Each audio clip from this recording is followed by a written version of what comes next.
ভাগে কোরবানি দেওয়া যাবে কিনা, 7 ভাগের নিচে হলে কোনো সমস্যা আছে কিনা গরুতে। একটা গরুতে ধরেন 5 জন মিলে দিলেন, 4 জন মিলে দিলেন, 3 জন মিলে দিলেন, 6 জন মিলে দিলেন, 7-এর নিচে হলো, এটা কি যথেষ্ট হবে না কোনো সমস্যা আছে? পরিবারের সব সদস্য বা একাধিক সদস্য যদি সামর্থ্যবান হয় তাহলে সবাই দিবে, নাকি গোটা পরিবারের পক্ষ থেকে একজন দিলেই চলবে? নারী বুড়ি এটা অনেক সময় নিজেরা সাফ করতে কষ্ট হয় বা পারে না, তখন কাউকে দিয়ে সাফ করায়, সাফ করানোর পরে বলে সাফ করে দিবা, তুমি অর্ধেক নিবা, আমাদেরকে অর্ধেক দিবা। তাকে নারী বুড়ির অংশ দিলেন অথবা পশুর গোশতের অংশ দিলেন, এটা জায়েজ আছে কিনা?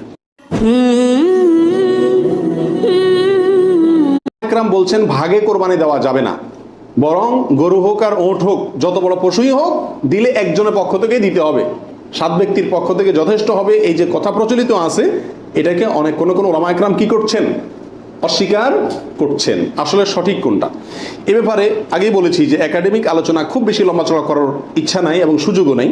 শুধু সংক্ষেপে এটুকু বলবো, সব যুগেই সবচাইতে বেশি সংখ্যক ওলামাদের মতে, বলা যায় প্রায় সবার মতে, সমস্ত ওলামা ইকরামের মতেই বলা যেতে পারে প্রায়, গরুর ক্ষেত্রে একটা গরু 7 জন ব্যক্তির পক্ষ থেকে কি হবে, কোরবানির জন্য যথেষ্ট হবে।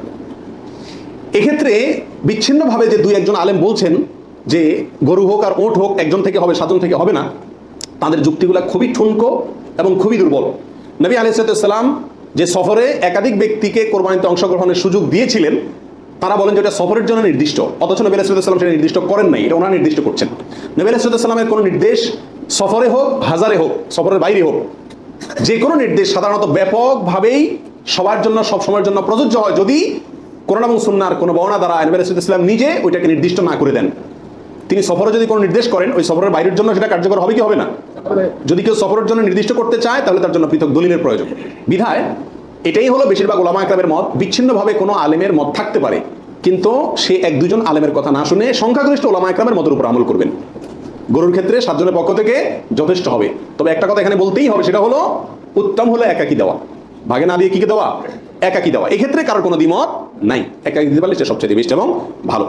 7 ভাগের নিচে হলে কোনো সমস্যা আছে কিনা গরুতে। একটা গরুতে ধরেন 5 জন মিলে দিলেন, 4 জন মিলে দিলেন, 3 জন মিলে দিলেন, 6 জন মিলে দিলেন, 7-এর নিচে হলো, এটা কি যথেষ্ট হবে না কোনো সমস্যা আছে? এর উত্তর হলো কোনো সমস্যা নাই। আমাদের দেশে অনেকে মনে করেন যে গরু দিলে 7 পুরা করতে হবে, এই জন্য যখন 7-এর সংখ্যা না পায় তখন এবার খুঁজে খুঁজে অনেক মৃত মানুষকেও যোগ করে, যেভাবে হোক কি করতে হবে, 7 পুরা করতে হবে। বিষয়টা এরকম না। কোরবানির গরুতে সর্বোচ্চ 7 পর্যন্ত দেওয়া যায়, 3 জন, 2 জন, 7 জন, 5 জন, 6 জন, যে কোনো সংখ্যায় 7-এর নিচে থাকলেই কোরবানি দেওয়া যাবে। এরপর আসেন 20 নম্বর প্রশ্ন হলো, অমুকের নামে কোরবানি দেওয়া, তমুকের নামে কোরবানি দেওয়া, 7 নামে, 3 নামে, 5 নামে, এরকম একটা কথা সমাজে প্রচলিত আছে। এই কথাটা বলাটা সঠিক কিনা? এর উত্তর হলো না, এটা সঠিক না। এই কথাটা ভুল, কিন্তু এই ভুলটা এমন ভুল না যে ভুলের কারণে বড় ধরনের গুনাহ হয়ে যাবে, কারণ এটা বলার ভুল, এভাবে বলাটা উচিত না। কারণ কোরবানি হবে মূলত আল্লাহ সুবহানাহু ওয়া তাআলার নামে। অতএব 5 নামে, 4 নামে, 3 নামে, 7 নামে কোরবানি হয় না। নাম শুধু একটাতেই হয়, সেটা হলো বিসমিল্লাহ, আল্লাহর নামে। ঠিক না ঠিক? অতএব এই কথাটা বলার ভুল।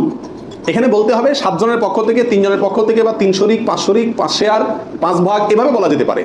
কিন্তু বা অমুকের পক্ষ থেকে, তমুকের পক্ষ থেকে, এভাবে বলা যেতে পারে, কিন্তু অমুকের নামে, তমুকের নামে এভাবে বলাটা উচিত নয়। যদি এখানে কেউ এই উদ্দেশ্যে বলে না যে আল্লাহর সাথে শরিক করে 3 জনের নামে দিচ্ছি, এরকম কেউ উদ্দেশ্য নেয় না, সেজন্য এটা কি হবে না, শিরকে পৌঁছাবে না। তারপর এভাবে না বলাই উচিত এবং উত্তম, নিরাপদ। পরিবারের সব সদস্য বা একাধিক সদস্য যদি সামর্থ্যবান হয় তাহলে সবাই দিবে, নাকি গোটা পরিবারের পক্ষ থেকে একজন দিলেই চলবে?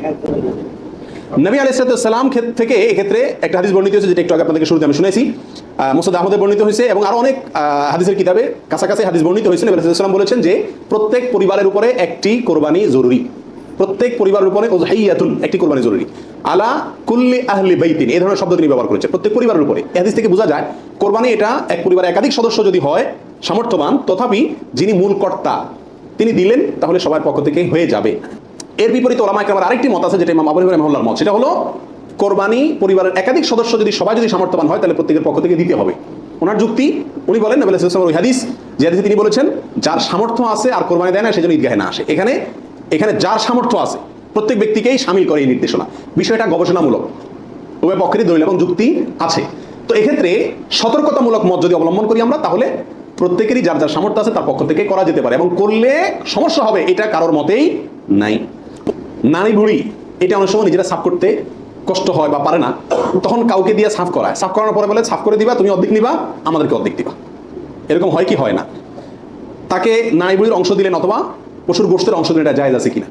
প্রাসঙ্গিকভাবে আরেকটি কথা প্রশ্ন চলে আসে, সেটা হলো যে কসাই যখন পশুকে বানায়, তো বানানোর পরে তাকে টাকার চাতে কিছু গোশত দেওয়া হয়, এবং অনেক সময় দেখা যায় যে বানানোর যে বাজার রেট, তার যে মজুরি, এটা তাইতে অনেক কমে রাজি হয়ে যায় কসাইরা। কেন? কারণ তারা জানে গোশত 5 কেজি দিলেই তো 2-2.5 টাকা এসে গেল, অতএব এক্ষেত্রে যদি আমাকে টাকা একটু কমও দেয় অসুবিধা নাই।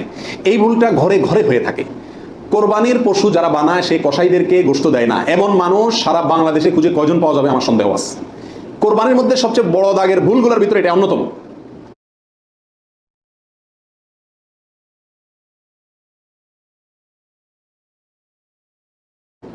এইভাবে যদি কেউ করে তাহলে এটা বড় ধরনের ভুল।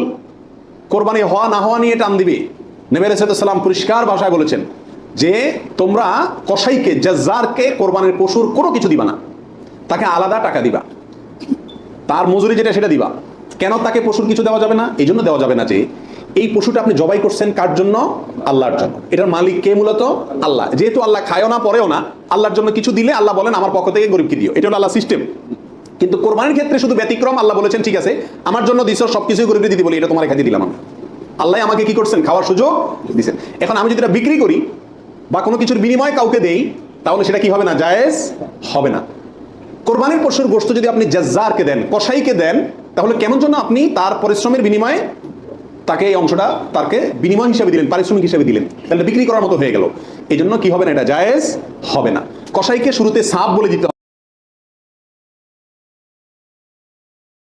হবে যে ভাই গোশত পাবা না, কত টাকা নিবা সাপ বলো, তুমি সে আশা করে বসে থাকিও না, 2 টাকা বেশি নাও, কিন্তু আমি তোমাকে গোশত টোশত বা কোনো কিছুই দেবো না। তবে হ্যাঁ, কসাই যদি আপনার প্রতিবেশী হয়, আপনার আত্মীয় হয়, অথবা অন্য গরিব মানুষ হয়, অন্য 10 জন গরিবকে যে পরিমাণ দিতেন তাকেও সে পরিমাণ দেন, তাহলে সমস্যা নেই, ওটা ঠিক আছে। কিন্তু অন্য গরিবদেরকে দেন আধা কেজি করে, তারা দেন 5 কেজি, সমস্যা আছে। কারণ 4.5 কেজি আপনি কেন দিলেন? তাকে কাটছে সেজন্য, এটা বিনিময় হয়ে যাচ্ছে, এই জন্য এটা করা যাবে না। অতএব নারী বুড়িও যদি কেউ সাফ করে, তাকেও কি দেওয়া যাবে না?